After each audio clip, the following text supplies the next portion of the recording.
What's going on, guys? My name is Alex Torres, owner of Hicapa Customs, and we're going to go ahead and build a build that we're actually going to put on the website. I'll go over some of the parts and then just kind of go through the build process and just have y'all watch. All right, so we're using some newer parts that came out.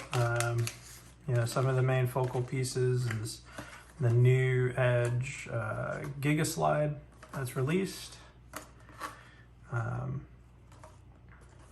then we have, this is probably one of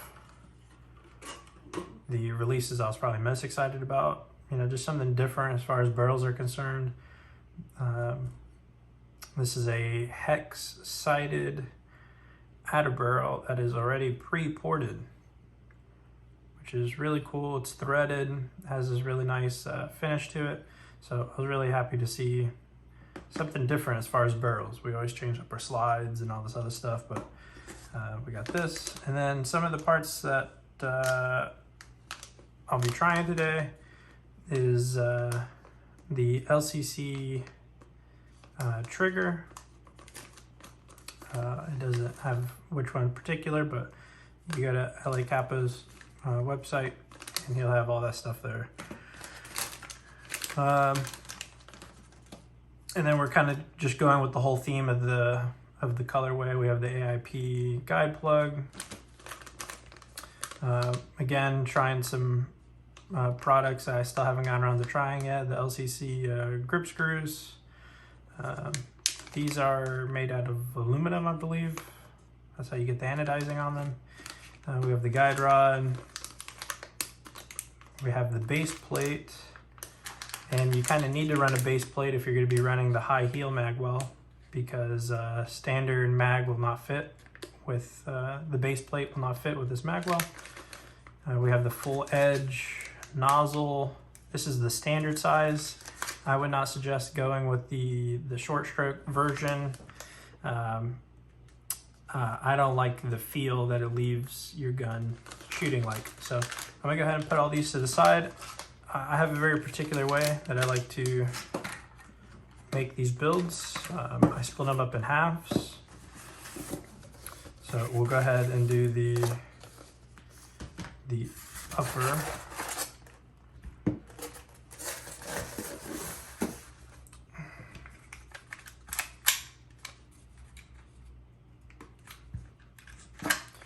Taking the slide block out, and then I just put the whole lower away. I like to work on one section at a time, and I just about always start with the upper. And then what I like to do is I like to look at all my parts and then reorganize them based off of what I'm actually working on. So this is all lower. This stuff could go away. We're just putting this off to the side here. This is more upper and more upper. All right. And then short strokes I like to use. Nothing fancy about them. They're cheap, affordable. The LCC buffers, just, you know, standard rubber. Can't really mess it up, so go ahead.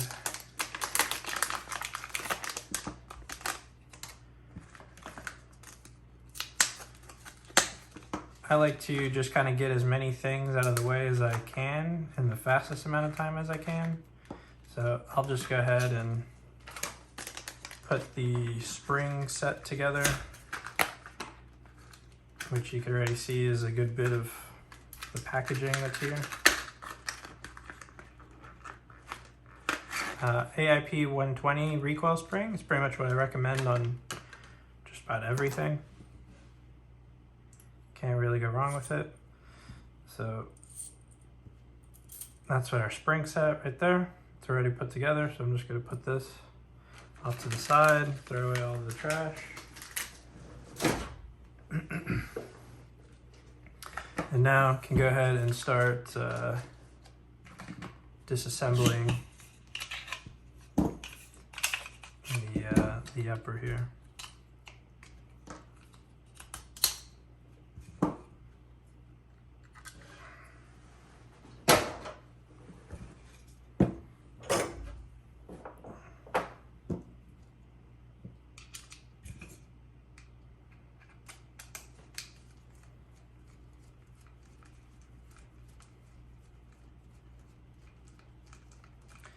So I've been doing this now for about 5+ years, built hundreds of these by now, and I have so many stock parts that it's pretty much to the point where if I don't need it, I'm tossing it or throwing it away, with the exception of frames. I keep the frames.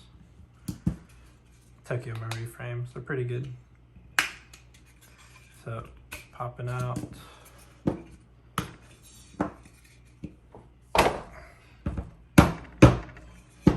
And we'll see. I don't know what's kind of been the deal here, but it definitely seems like a lot of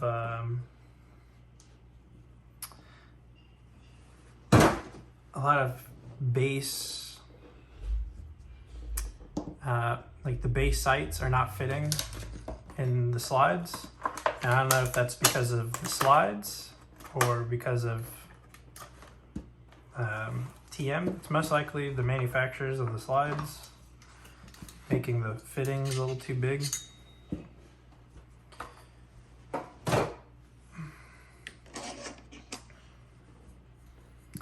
So let's see. These always fit. There's nothing ever wrong with these.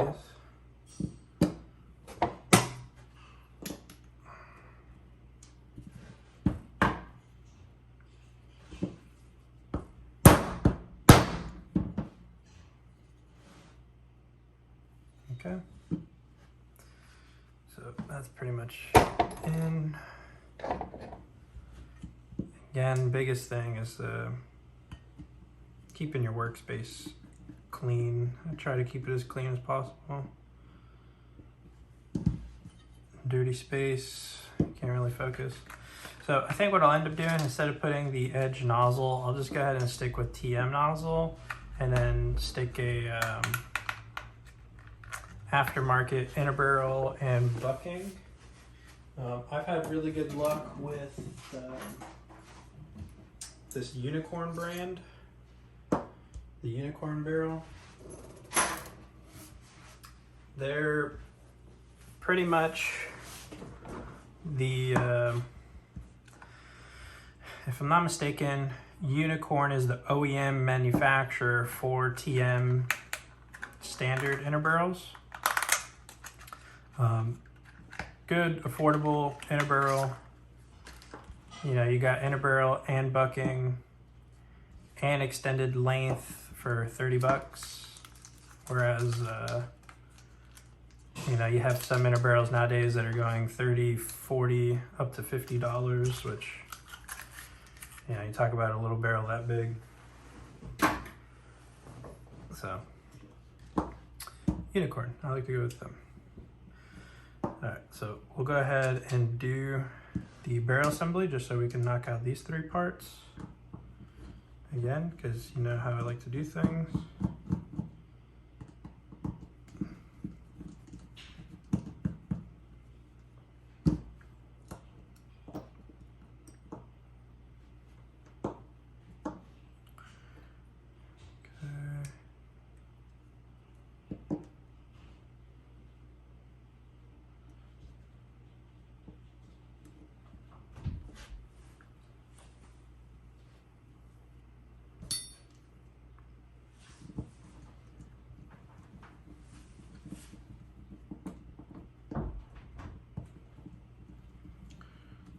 Right.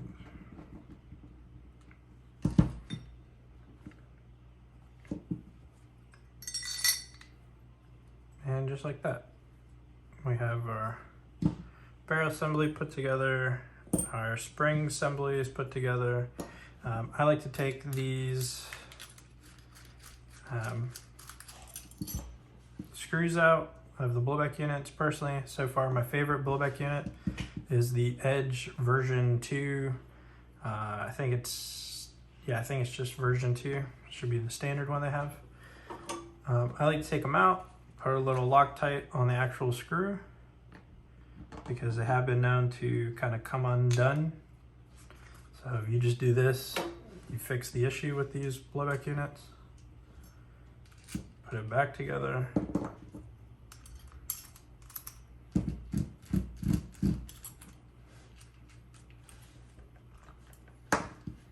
And there we go. All right, so now at this point, throw that out. We already have the 3 main sections that are going to go into the slide. Let's see if this fits. Nope. See, fitment's bad. So let me see if I have other front sights. I'm sure I do. So at this point, we've put everything together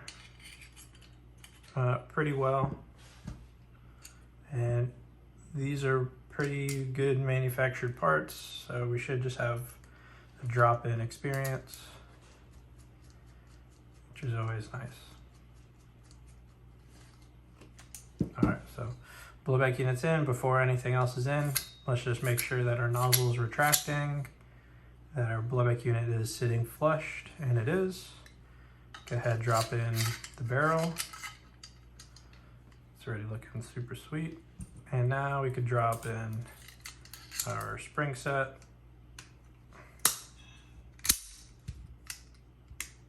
And again, a lot of color, looking really good. And then that's our upper. And then I'll go through and try to find a front sight that fits better, but you know, that'll probably take some time, so I'll probably do that off camera. But that's our upper. Looks really good. You can see the ports, which is always nice, so you can see a lot of the color. You can see the color through the guide plug. You can even see the spring. Looks really good. So I'll go ahead and put this off to the side. Put the nozzle off to the side. And now we can work on the lower. Upper is pretty straightforward. Lower is pretty straightforward if you kind of already know what you're doing. But I do have to say, I see when it comes to people kind of breaking their own builds, this is probably the fastest way to do it. And I don't really mean breaking as in, you know, they literally break the piece. Mainly they just make their gun malfunction. Usually has a lot to do with frame related issues. So most of the work we're doing is actually on the grip. The frame we could completely put up to the side. We have the punch. So we're not being on our parts. There we go.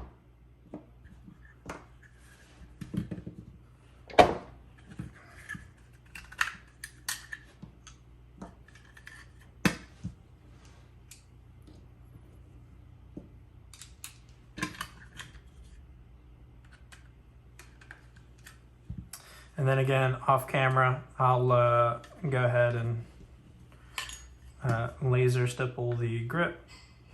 Also offer laser engraving, laser stippling services. So this will look completely different when I'm done. So I'll show you all the finished product, but just off camera, I'll go ahead and do it. It's loud, takes a while. So I'll put this off to the side. Everything else can start to kind of get put off to the side. At this point, what we're really working on is just this trigger. So we could take out our aftermarket trigger.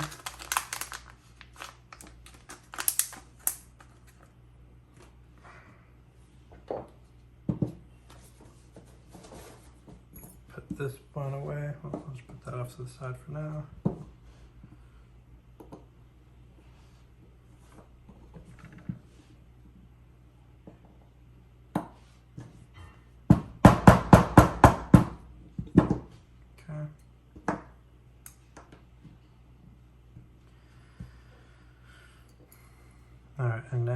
This is my first time working on this trigger. Let's see. Nice. Yep. Pretty straightforward drop-in experience. That's what we're aiming for. And then let's see.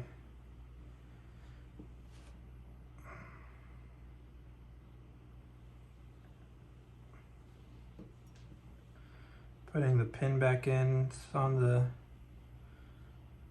the tighter of the fitments, but that's not necessarily a bad thing. Just makes it a little bit tougher.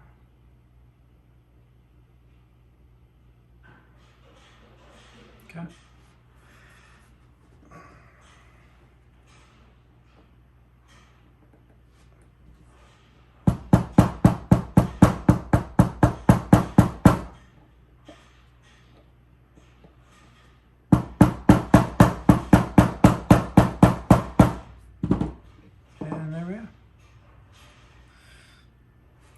So put this in. Big thing that you're wanting to look for before you even go any further with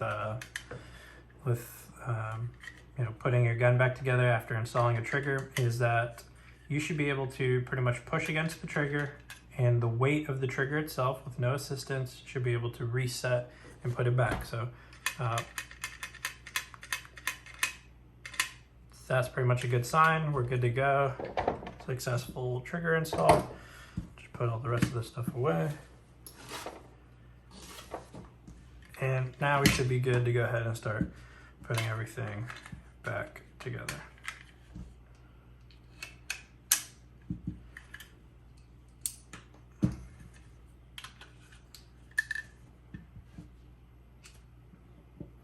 All right, and now our grip screws.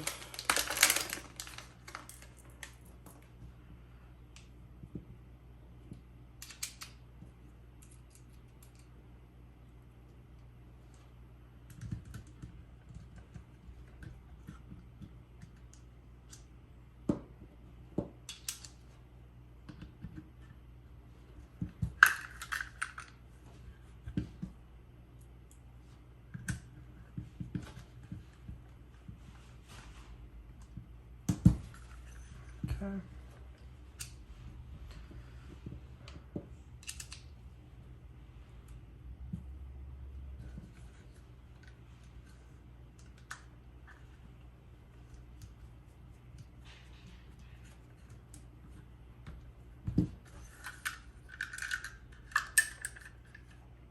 As far as your sear, you're going to want to make sure that you line it up to where it's not under anything. It's always laying over your hammer controls. And then I'll take this, run it through just to hold it in place. Then we have our Magwell. This is the Cow high heel Magwell. Looks pretty cool. Has that heat gradient look, which is increasingly popular nowadays. Let me get this stuff out of the way.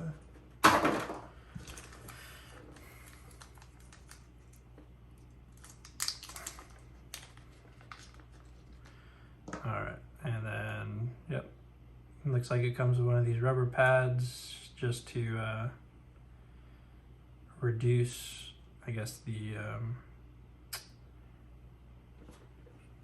any wobble within the part. So looks like this one, they want you to install it directly to the Magwell.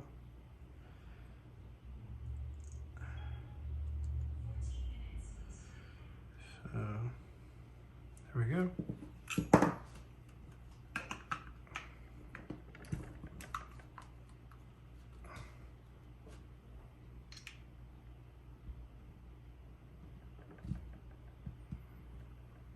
Let's see. It doesn't look like it really needs it though. It already looks like a pretty tight fit, so let me take it out. I haven't done one of these high heels in a minute.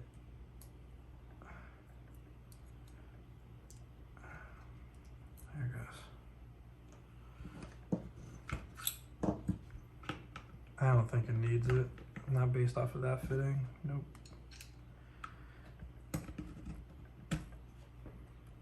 Alright, so this fits a little tight, but that's what we're looking for. Nice.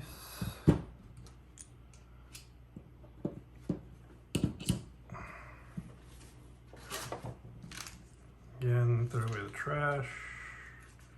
Keep it clean. The lower rail, again, I'm gonna install that off camera. It's loud, takes a second. This is what I was talking about with the mag, is that with this Magwell, it doesn't fit standard base plates. So we got one of these Doda base plates. The DO1 Doe Tack magazine base plate in the rainbow finish, or heat gradient, or whatever you want to call it, oil spill, all the same stuff. So now we're just taking out our base plate, throwing one of these on, just move it out the way. Now these could usually come out of the bag pretty tough to put on, which is, again, not a bad issue. I'd rather have it be more snug than not. But all we're gonna do is we're just gonna take our bench block, try to line it up here.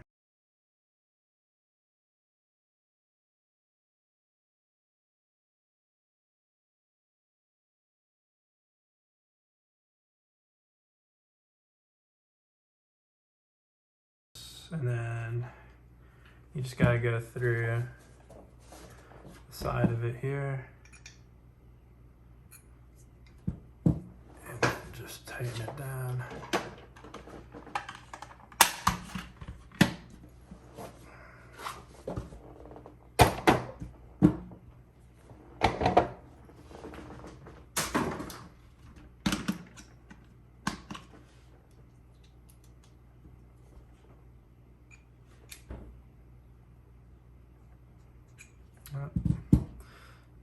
This hex key feels too small. Gonna try a different bit. All right, that's the one.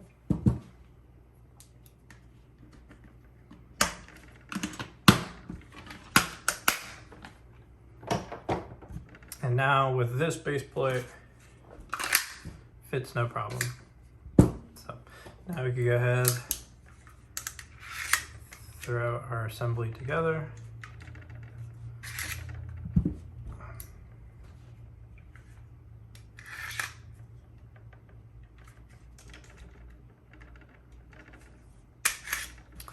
Looks like it's catching on something here.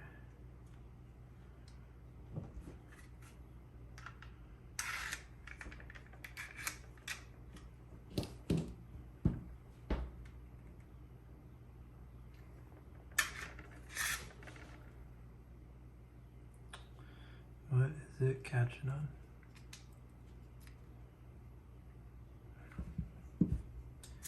Doesn't look like the hop-up unit's seated all the way in this outer burrow. Let's see.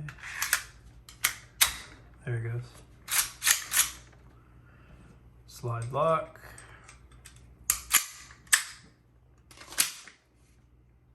And there we go.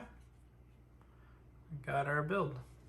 So then off camera, I'll go ahead, put the rail on, laser stipple the grip, and find a front sight, and I'll show you all the finished results coming right up.